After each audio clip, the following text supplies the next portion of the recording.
Eh bien, c'est parti.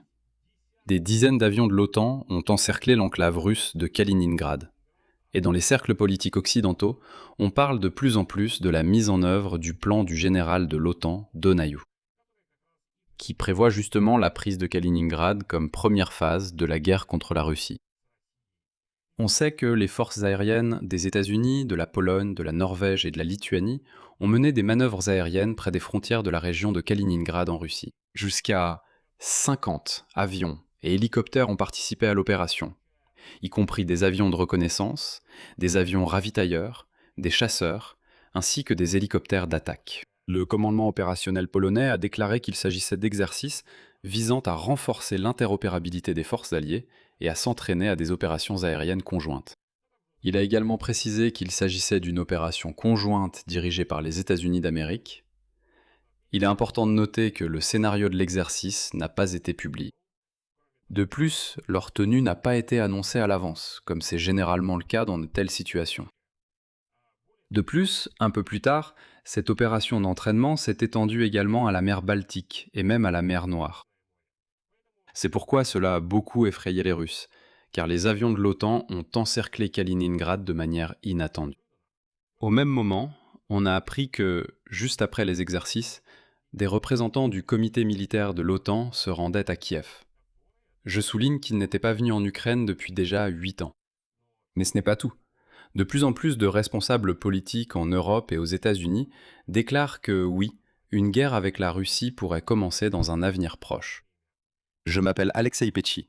Discutons ensemble de ce sujet. Mais avant de commencer, je vous demande de vous abonner à cette chaîne YouTube et de liker cette vidéo. Et peut-être, un peu plus tard, à la fin du visionnage, laissez votre commentaire sous cette vidéo. Alors, commençons d'abord par rassembler les faits, puis analysons tout ce qui se passe. À partir du 18 août, près de Kaliningrad en Russie, environ 25 avions militaires et autant d'hélicoptères de l'OTAN opéraient simultanément. Retenez ce chiffre car il y aura ensuite des mises à jour et il semble même que ce nombre soit encore plus élevé. Parmi ces avions, il y avait des avions de reconnaissance, I-3A, AWACS, ainsi que des chasseurs américains et norvégiens. Des avions ravitailleurs, des avions de reconnaissance et des hélicoptères d'attaque Apache, mais, plus important encore, pour la première fois depuis tout ce temps, un avion IA-37B Compass Call de l'OTAN a été repéré près de Kaliningrad. C'est l'un des avions de guerre électronique américains les plus récents. Il a opéré pendant environ 2 heures le long de l'enclave russe de Kaliningrad. Un tel appareil peut, en fait, brouiller les communications, les radars et d'autres informations. Un militaire polonais a qualifié cela, je cite, de dispositif spécialisé de reconnaissance et de guerre électronique. L'essentiel, c'est que de tels avions peuvent simplement brouiller complètement les communications au-dessus d'un territoire donné. L'activité s'est poursuivie les 19 et 20 août. Les avions AWACS, les avions de reconnaissance et les ravitailleurs opéraient de nouveau au-dessus de la Baltique. Ensuite, ils se sont déplacés vers la Biélorussie et plus loin vers la mer Noire. C'est-à-dire qu'après l'opération près de Kaliningrad, l'OTAN a soudainement élargi l'opération et s'est déplacée le long de la frontière avec les Russes. L'OTAN a officiellement confirmé l'opération mais n'en a pas révélé les détails. Et, ce qui est important, elle n'a confirmé l'opération qu'après qu'elle ait eu lieu. Ça, c'est inhabituel, parce qu'en général, l'OTAN annonce toujours qu'elle va mener des exercices militaires de telle date à telle date. Ici, il n'y a eu aucun avertissement. Même les Russes sur place ne savaient pas que quelque chose était prévu. Ils n'ont vu ces avions qu'une fois qu'ils étaient déjà dans le ciel. Officiellement, il s'agit d'une activité défensive sous la direction des États-Unis. Parallèlement, le nombre d'interceptions réelles d'avions russes sur le flanc et de l'OTAN a fortement augmenté. Sur la plateforme Polymarket, la probabilité d'une attaque contre un pays de l'OTAN d'ici la fin 2026 a grimpé hier en flèche jusqu'au niveau record de 70%. Auparavant, ce marché n'avait jamais atteint un tel niveau. Et je précise qu'il ne s'agit que des paris des traders, et non des prévisions des services de renseignement. Mais de tels pics sur Polymarket ont déjà précédé à plusieurs reprises des événements retentissants. Pourquoi ? En fait, Polymarket s'est déjà retrouvé plusieurs fois au centre de scandales à cause de paris d'initiés. Qu'est-ce que cela signifie ? D'ailleurs, aux États-Unis, une enquête distincte a même été ouverte à cause de cela. Actuellement, le parquet mène une enquête. parce qu'il s'est avéré que les fonctionnaires sont au courant. Ceux qui connaissent les détails de la préparation de quelque chose, d'une opération, d'une déclaration, etc., ils parient sur Polymarket et au final, ils récoltent tout simplement des millions de dollars. En avril 2026, un militaire américain a été accusé d'avoir parié sur Polymarket en utilisant des informations secrètes. C'était justement pendant la guerre des États-Unis contre l'Iran. Au final, il a gagné plus de 400 000 dollars. Une nouvelle étude a révélé plus de 150 portefeuilles suspects qui auraient pu trader sur des données militaires confidentielles. Leurs gains ont été estimés à environ 8 millions de dollars. En gros, l'idée c'est que sur Polymarket, les paris sont faits par des gens plutôt bien informés. Et quand il y a cette brusque hausse de la probabilité d'une guerre ouverte, cela peut indiquer que certains fonctionnaires commencent à nouveau, vous savez, à entrer sur le marché.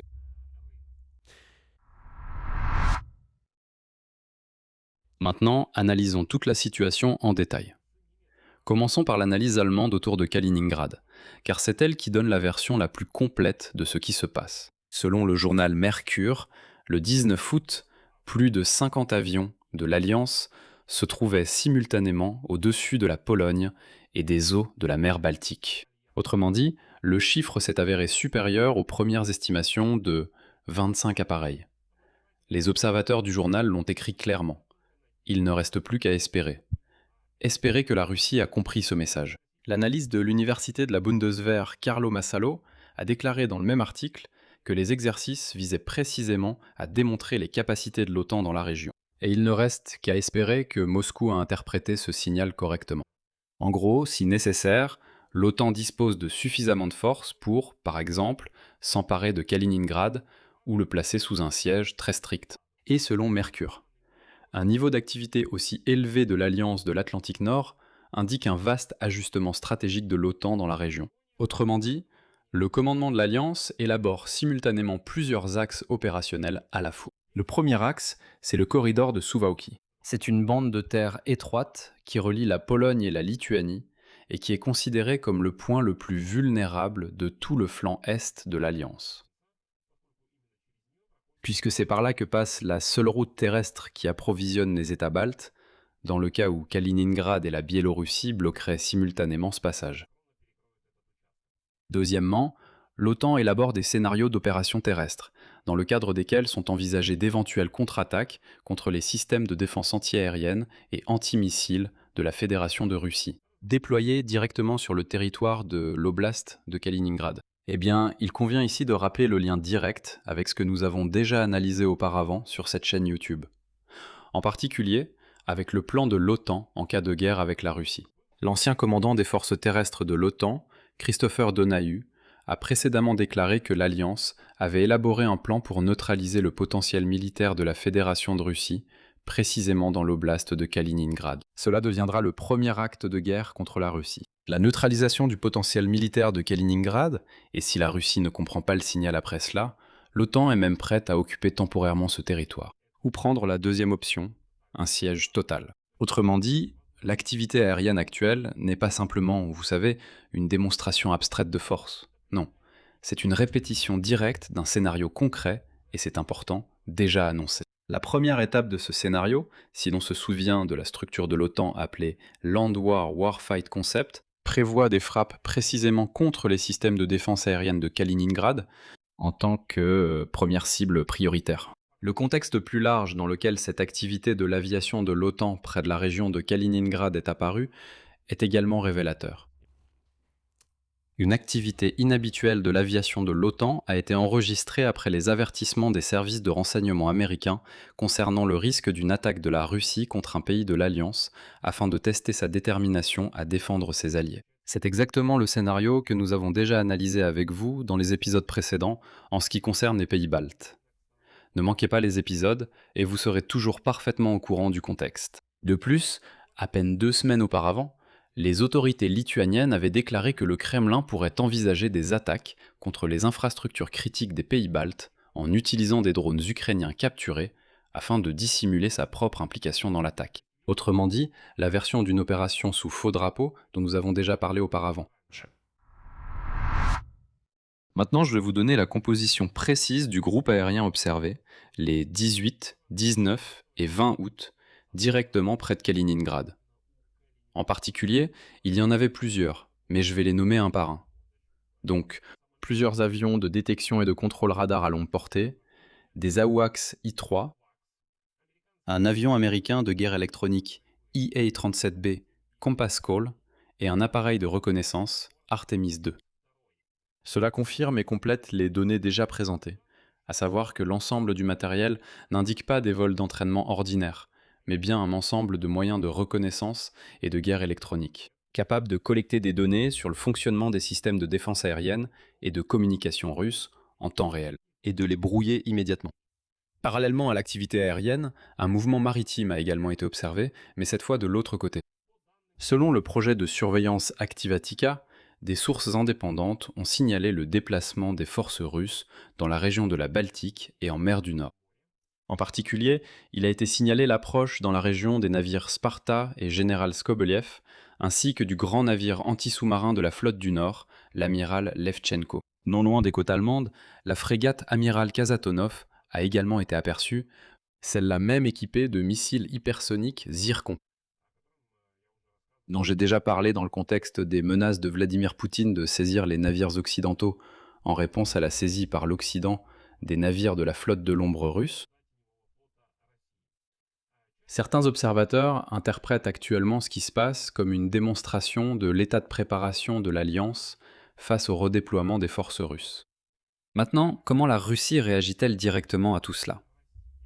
Ici, il convient de présenter toute la gamme des réactions, allant des plus retenues aux plus fermes. Donc tout d'abord, le sénateur de la région de Kaliningrad, Alexandre Chandriouk-Jitkov, a souligné que la région est solidement protégée par la flotte de la Baltique. Et il a rappelé que le président de la Russie, Vladimir Poutine, a déclaré à plusieurs reprises, je cite, « une réponse foudroyante et dévastatrice à toute provocation contre Kaliningrad ». Donc la position officielle des autorités régionales est ostensiblement, disons, calme. Comme si de rien n'était, la région est habituée au vol des avions de l'OTAN, et en cas de problème, Moscou protégera. Eh bien, plus on se rapproche de Moscou, plus il crie fort là-bas que Moscou aurait soi-disant le droit total d'utiliser tous les moyens de défense disponibles, y compris bien sûr le potentiel nucléaire. Mais les amis, je ne vais pas m'étendre longtemps ici, je vais juste rappeler que les Russes sauvages menacent déjà l'Ukraine et l'Europe avec des armes nucléaires depuis presque 5 ans de guerre à grande échelle. Ils tracent là-bas toutes sortes de lignes rouges. L'Ukraine a franchi toutes ces lignes rouges depuis longtemps et il ne se passe rien, absolument rien. Même le dictateur chauve Vladimir Poutine ne parle plus de l'arme nucléaire. Voilà, ça n'impressionne plus personne. Toute cette rhétorique nucléaire, ce n'est qu'un bluff du nabot chauve Poutine. En pratique, la Russie a répondu autrement. Selon la partie russe, des manœuvres de riposte ont été menées en mer Baltique avec la participation des navires de la flotte de la Baltique. Autrement dit, c'est une démonstration de force symétrique en réponse à l'activité de l'OTAN. Ah oui, aujourd'hui, Poutine a également réuni le Conseil de sécurité de la Fédération de Russie et a une fois de plus appelé à renforcer la sécurité de la Russie dans l'Arctique. Il est important de comprendre que cette escalade actuelle n'est pas le premier épisode de cet affrontement précis autour de Kaliningrad, rien que cette année. Déjà en mai, le ministre des Affaires étrangères de Lituanie, Kęstutis Budrys, a déclaré que l'OTAN disposait des moyens de frapper l'infrastructure militaire de la Russie dans la région de Kaliningrad. La réaction du Kremlin à l'époque a été, encore une fois, ouvertement méprisante. Le porte-parole de Poutine, Peskov, a qualifié cette déclaration de folie. Citation, « Cette mentalité anti-russe leur brouille la vue et les empêche de penser à l'avenir. Cela ne les honore pas. Tout cela est de l'anti-russisme. » Ensuite, la porte-parole officielle du ministère des Affaires étrangères de Russie, la célèbre alcoolique Masha Zakharova, est allée encore plus loin, qualifiant une telle déclaration de paranoïa suicidaire et accusant les pays baltes de faire monter la tension.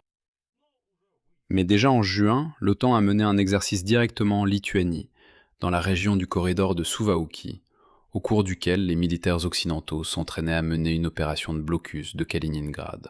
C'est-à-dire que le sujet du blocus de l'enclave était pratiqué concrètement par l'Alliance. Et cela 2 mois avant l'activité aérienne actuelle. Et vous savez ce qui est drôle? À l'époque, il y a 2 mois, cette ivrognesse Masha Zakharova a déclaré que l'initiateur de cette aventure folle ferait face à une réponse dévastatrice. Et il n'a pas fait face à cette réponse.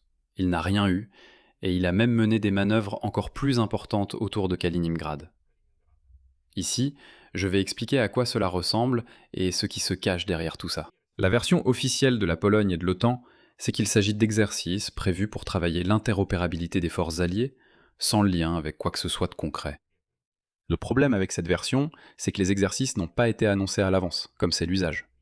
Et la composition du matériel impliqué, y compris l'avion Compass Call aperçu pour la première fois près de Kaliningrad, eh bien elle est clairement excessive pour un simple entraînement de routine, pour de la coordination. Non. La deuxième version, qui est confirmée par le plan précédent du général Donahue, c'est une démonstration délibérée d'un scénario de combat précis visant à neutraliser la défense aérienne de Kaliningrad, qui a été travaillée parallèlement aux exercices sur le blocus du corridor de Suwałki dès le mois de juin. Cette version s'inscrit dans un tableau complet de préparation progressive. D'abord, l'entraînement au blocus du corridor terrestre entre la Biélorussie et la région de Kaliningrad, puis l'entraînement à la suppression aérienne de la défense de l'enclave elle-même, et enfin la troisième version, évoquée personnellement par Donahue et ses sources associées, et que confirme également le contexte des avertissements des services de renseignement américains. Il s'agit d'une partie d'une préparation plus large de l'OTAN précisément, à un scénario dans lequel la Russie tenterait de tester la détermination de l'Alliance par une attaque limitée contre un pays membre. Peut-être sous un faux drapeau, en utilisant des équipements ukrainiens capturés. Et dans cette logique, Kaliningrad n'est pas une cible pour une attaque de l'OTAN, mais plutôt un point d'où la Russie elle-même pourrait, d'ailleurs, tenter de porter le premier coup. Donc à ce stade, on peut constater que l'OTAN travaille déjà ouvertement sur le scénario. De la manière dont il faut précisément faire face à la Russie devenue sauvage, si elle tente quoi que ce soit contre l'Alliance de l'Atlantique Nord. Je vais m'arrêter là. Donnez votre avis et vos conclusions dans les commentaires, abonnez-vous à la chaîne, activez la cloche, et n'oubliez pas de mettre un like sous cette vidéo. C'est tout pour aujourd'hui, prenez soin de vous, au revoir à tous.